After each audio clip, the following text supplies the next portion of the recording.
Korean brand বিটিএসে আসক্ত হয়ে নেত্রকোনার আটপাড়ায় 2 মাদ্রাসা ছাত্রী নিখোঁজ হয়েছে। বিকেল 4টার দিকে আটপাড়া উপজেলার মোবারকপুর ও মল্লিকপুর গ্রামে নিজ বাড়ি থেকে নিখোঁজ হয় তারা হলেন রবিউল আলাওয়ালের মেয়ে মিম আক্তার ও আব্দুল খালেকের মেয়ে কামরুন নাহার।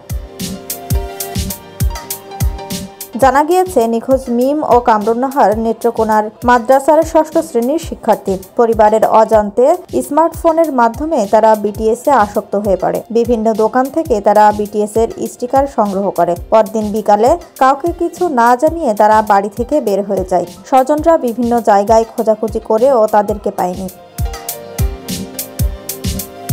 মিম আক্তারের বাবা রবিউল বলেন, আমাদের অজান্তেই স্মার্টফোন ব্যবহার করে মিম। পরে জানতে পারি মোবাইল ফোনে সে বিটিএসে আসক্ত হয়েছে। কাউকে কিছু না জানিয়ে বাড়ি থেকে নিখোঁজ হয়। আমরা এখনো তাদের সন্ধান পাইনি।